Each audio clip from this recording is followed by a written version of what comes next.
கல்வி, விளையாட்டு, பண்பாடு ஆகியவற்றை மாணவர்களுக்கு போதிக்கும் நாமக்கல் திருச்செங்கோட்டில் உள்ள விவேகானந்தா வித்யாபவன் மெட்ரிக் மேல்நிலைப் பள்ளியில் அட்மிஷன் நடைபெறுகிறது. தொடர்புக்கு 8248822936 9443734564.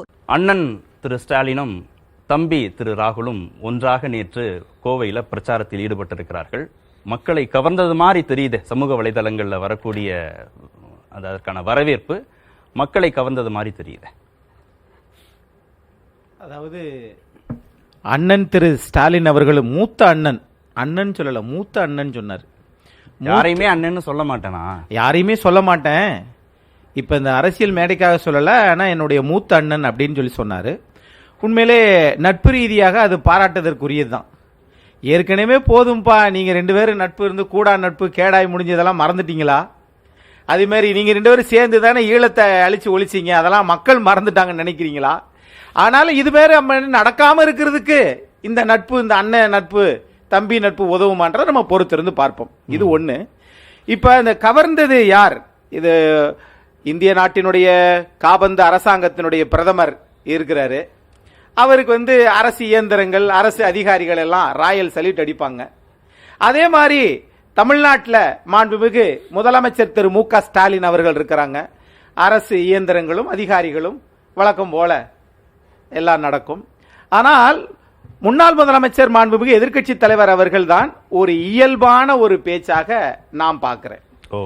காரணம், ஏற்கனவே முன்னாள் முதலமைச்சராக இருந்திருந்தாலும் கூட இன்றைக்கு இருக்கக்கூடிய நிலைப்பாட்டின்படி மாண்புமிகு எதிர்க்கட்சி தலைவர் அவர்கள் அவர் வர்ற பிரச்சாரம் வர்றது வரைக்கும், சார் எப்பா தமிழ்நாட்டில் பாஜக தான்ப்பா, திமுக தான்ப்பா, என்ன மாதிரியா 2019 ஒரே கூட்டணி, 2021 ஒரே கூட்டணி, ஏதோ இன்னொரு 2053 வரைக்கும் ஒரே கூட்டணி மாதிரி இவங்களாம் நினைச்சுக்கிட்டு இருக்காங்க. ஒரே கூட்டணி தான். ஆனா 2019 வாங்கிய அந்த 53% 2021 குறைஞ்சிச்சே, அப்பயும் அதே கூட்டணி தானே. அப்ப இப்பயும் அதே கூட்டணி தான், ஆனால் இன்னும் குறையும். திமுக கூட்டணியில தலைவர்கள் ஒரே மேடையில ஏறி பரப்புரை செய்யறாங்க, பிரச்சாரம் பண்றாங்க. பாஜக கூட்டணியில ரோட் ஷோ போறாங்க. பிரதமர் தொடங்கி பாஜக தலைவர்கள் அடுத்தடுத்து வெவ்வேறு பகுதிகளில் தமிழ்நாடு முழுவதும் ரோட் ஷோ போறாங்க. இது ரெண்டுமே எடுபடாது, இபிஎஸோட பிரச்சாரம் மட்டும்தான் எடுபடும் அப்படின்னு எப்படி சொல்றீங்க? அதாவது தேசிய கட்சிக்கு ஒரு பாங்கு இருக்குது. தேசிய கட்சியெல்லாம் ரோட் ஷோ போகும். அது திரு ராகுல் காந்தி அவர்கள் கன்னியாகுமரியில் ஆரம்பிச்சு மேல வரைக்கும் போனார். அதே மாதிரி திரு நரேந்திர மோடி அவர்கள் தேசிய கட்சி பாஜக ரோட் ஷோ நீங்க மாசே தூங்கு போனது மாதிரி 50 கிலோமீட்டர் நினைச்சிடாதீங்க. சும்மா நம்ம பாண்டி பஜார்ல இருந்து நம்ம டிஎன்ஆர் வரைக்கும் அப்படி ஒரு 2 கிலோமீட்டர் அப்படியே போயிட்டு, அதுவும் பாருங்க மக்கள் நெரிசலான கூட்டத்தில் மக்கள் நடைபாதை வாசிகள் தெலுங்கு வருட பிறப்பு அன்னைக்கு எப்ப அவங்க அன்னைக்கு தான் நிம்மதியா ஏதாவது கூட்டம் வரும், இப்ப லீவு நாள் அப்படின்னு நினைச்சுக்கிருந்தா இங்க வராத போ ஏன்னா நாங்க வரப்போறோம். நீங்க பாண்டி பஜார் மட்டும் பிடிச்சா போதுமா? ஒட்டுமொத்த இந்தியாவின் மனங்களை பிடிக்க வேணாமா? அப்ப மிக்ஸாம் புயலுக்கு ஏன் வரல? சென்னையின் மைய பகுதி டி நகர், அதனால அங்க போறாரு. அப்படின்னா நீங்க பாரிஸுக்கு போயிருக்கணும், பாரிமுனையில இருந்து ஆரம்பிச்சிருக்கணும். பாரிமுனையில இருந்து தாம்பரம் வரைக்கும் ஆரம்பிச்சிருந்தீங்கன்னா உங்களுடைய வண்டவாளம் தண்டவாளம் தெரிஞ்சிருக்கும். நான் இப்ப கேட்பது, உடனே ஸ்ரீராம் அவர்களுக்கு கோவம் வரும். ஏப்பா 31 வருஷம் நீங்க அதிமுக ஆட்சி ஆண்டீங்கல்ல, அப்ப எல்லாம் இந்த மேடு பள்ளம் இல்லையா?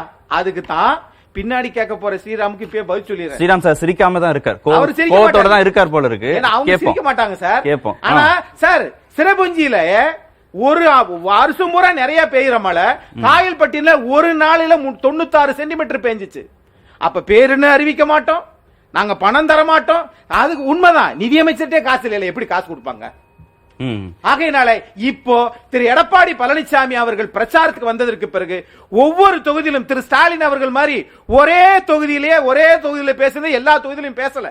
மாண்புமிகு எதிர்க்கட்சி தலைவர் அந்தந்த தொகுதிக்கு எது தேவை, அந்தந்த மக்களுடைய உளப்பூர்வமான எண்ணங்கள் எப்படியோ அதைத்தான் மாண்புமிகு எதிர்க்கட்சி தலைவர் ஒரு எளிய விவசாயியாய், ஒரு புதிய பொதுச் செயலாளராய் இன்னைக்கு களம் கண்டிருக்கிறார் நான் பார்க்கிறேன். கல்வி, விளையாட்டு, பண்பாடு ஆகியவற்றை மாணவர்களுக்கு போதிக்கும் நாமக்கல் திருச்செங்கோட்டில் உள்ள விவேகானந்தா வித்யாபவன் மெட்ரிக் மேல்நிலைப் பள்ளியில் அட்மிஷன் நடைபெறுகிறது. தொடர்புக்கு 8248822936 9443734564.